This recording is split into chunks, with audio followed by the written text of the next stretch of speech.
When we think of the greatest maritime disasters in history, one name immediately comes to mind: Titanic.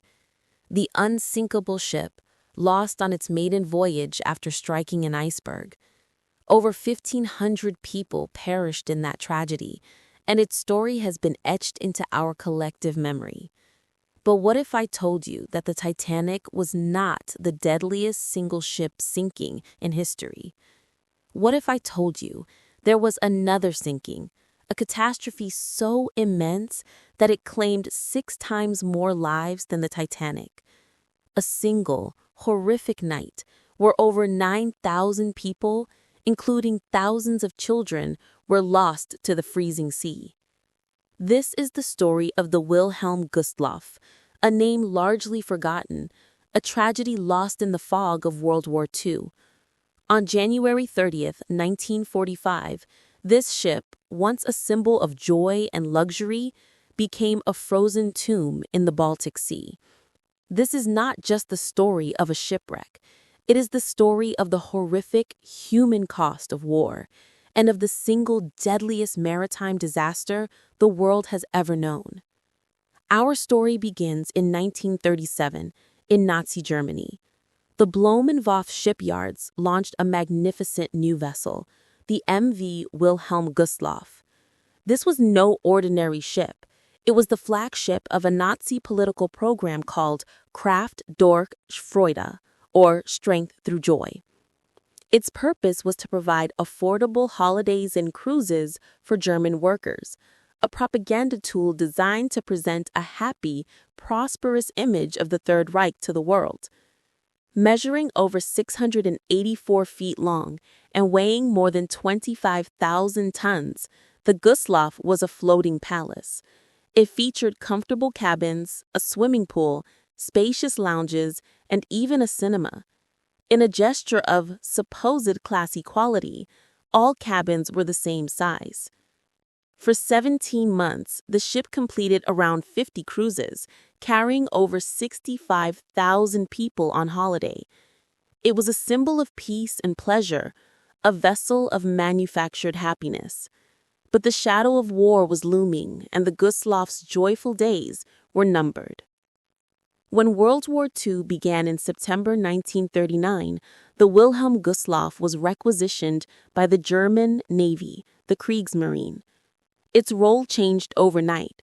First, it was converted into a hospital ship, painted white with large red crosses to signify its protected status. It served in Norway and the Baltic, tending to wounded soldiers. By late 1940, its mission changed again. The ship was painted naval gray and moored in the port of Gotenhaven, today Gdynia, Poland, where it served for over 4 years as a floating barracks for U-boat trainees. The old, once gleaming cruise liner, which had echoed with laughter and music, now sat idle, a stationary housing block for sailors. It was slowly deteriorating, its engines dormant, its crew dispersed. No one could have imagined that its final, most terrible voyage was yet to come. January 30th, 1945. World War II was in its brutal final act. On the Eastern Front, the Red Army was advancing relentlessly, pushing into German-held territory like East Prussia. Millions of German civilians and soldiers found themselves trapped, encircled by the advancing Soviets. Fearing brutal reprisals, a massive, desperate exodus began. Hundreds of thousands of refugees fled towards the Baltic Sea ports, braving blizzards, sub-zero temperatures, and attacks from Soviet aircraft. It was one of the largest refugee crises in history. In response, the head of the German Navy, Grand Admiral Karl Donitz, initiated Operation Hannibal. This was to be the largest sea evacuation in history, far exceeding the scale of Dunkirk. Its mission: to evacuate millions of Germans by sea. Every available vessel was called into service: warships, cargo freighters, and fishing boats. And among them was the Wilhelm Gustloff, hastily brought out of its 4-year-long slumber to join the rescue fleet. January 30th, 1945. The port of Gotenhaven was a scene of human desperation. The Wilhelm Gustloff, designed to carry just under 1,900 passengers and crew, was seen as a beacon of hope. On that day, all official capacity limits were ignored. While official lists cited around 6,000 people, survivor and researcher Heinz Schoen later estimated that over 10,500 people were crammed aboard the ship. Among them were nearly 1,000 military personnel, 373 female naval auxiliaries, wounded soldiers, and thousands of civilians. Crucially, it's estimated that nearly 5,000 of those on board were children and teenagers. Every inch of the ship was packed. People filled the hallways, the decks, and even the empty, tiled swimming pool. The air was thick with the heat of so many bodies, a stark contrast to the -18 degrees Celsius outside. At 12:30 p.m., the Gustloff set off on its final journey, bound for the relative safety of Kiel, Germany. On board, a fatal disagreement broke out among the four captains. One argued for a shallow coastal route to avoid submarines, but the lead captain, Friedrich Petersen, chose a deep water channel that was known to be clear of mines, but was also patrol territory for enemy subs. It was a catastrophic decision. As the Gustloff sailed into the black, freezing waters of the Baltic Sea, it was not alone.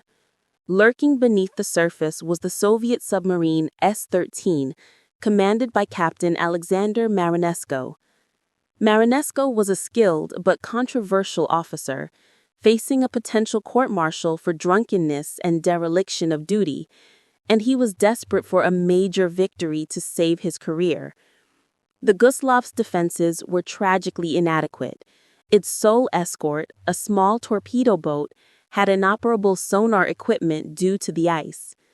The Gustloff itself was a large, slow-moving target. Around 7 p.m., a fateful and still unexplained event occurred. Believing he was warned of an approaching convoy, Captain Petersen ordered the Gustloff's navigation lights to be turned on, making it perfectly visible in the darkness.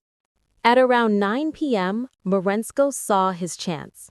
He had stalked the ship for 2 hours and maneuvered his submarine for a clear shot. At 9:16 p.m., he gave the order to fire. 3 torpedoes sped through the water. The first torpedo struck the bow, sealing the watertight doors and trapping many of the crew in their quarters. The second hit amidships, directly in the area of the drained swimming pool where the female naval auxiliaries were housed. Very few survived. The third and most devastating torpedo slammed into the engine room, plunging the entire ship into darkness and cutting off all power.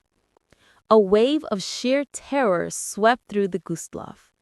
In the pitch-black chaos, people were trampled to death in stampedes for the exits. The ship began to list heavily to its port side, making it almost impossible to stand. There was supposed to be life-saving equipment for 5,000 people, but most of the lifeboats were frozen solid to the davits and could not be launched. The few that were lowered were swamped by desperate people or smashed against the ship's tilting hull. Many of the trained crew who knew how to deploy the lifeboats had been killed or trapped by the first torpedo. People began jumping into the lethally cold Baltic Sea, where the water temperature was well below freezing. In such conditions, survival was measured in minutes. One survivor later recalled the horrifying sounds. The screams were everywhere. Children calling for their mothers, mothers for their children. The water was filled with thousands of heads. And then, one by one, they went silent. Less than 70 minutes after the first torpedo hit, the great ship slipped beneath the waves, taking thousands with her. Of the more than 10,500 people on board, an estimated 9,343 died. It is the largest loss of life from a single ship sinking in all of maritime history. German naval vessels, including the torpedo boat that had been escorting the Gustloff, raced to the scene and managed to pull about 1,200 survivors from the icy water. But for thousands more, help came too late. The morning light revealed a horrific sight, a sea filled with the frozen bodies of the dead, many of them children. So why has this colossal tragedy, which dwarfs the Titanic, been largely forgotten? First, it was an act of war. In a global conflict that claimed tens of millions of lives, the sinking of one ship, however catastrophic, was just one more tragedy among countless others. Second, the victims were German. In the aftermath of the war, with the world grappling with the horrors of the Nazi regime, there was little appetite to focus on German suffering. Soviet propaganda further muddied the waters by falsely claiming the ship was filled with SS personnel, when in fact, over 90% of those aboard were civilians.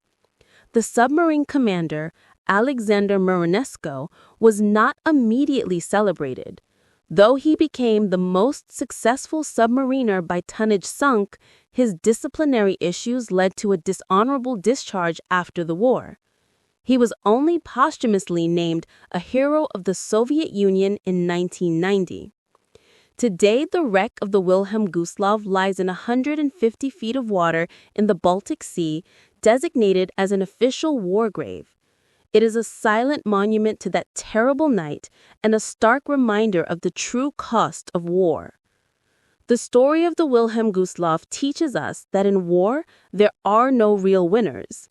The ultimate price is always paid by ordinary people, the children, the women, the families who have no part in the conflict. The Titanic is the story of a tragic accident. The Wilhelm Gustloff is the story of the brutal reality of war. Remembering it is not about assigning blame, but about honoring the more than 9,000 souls who were lost and acknowledging a chapter of history that should never have been forgotten.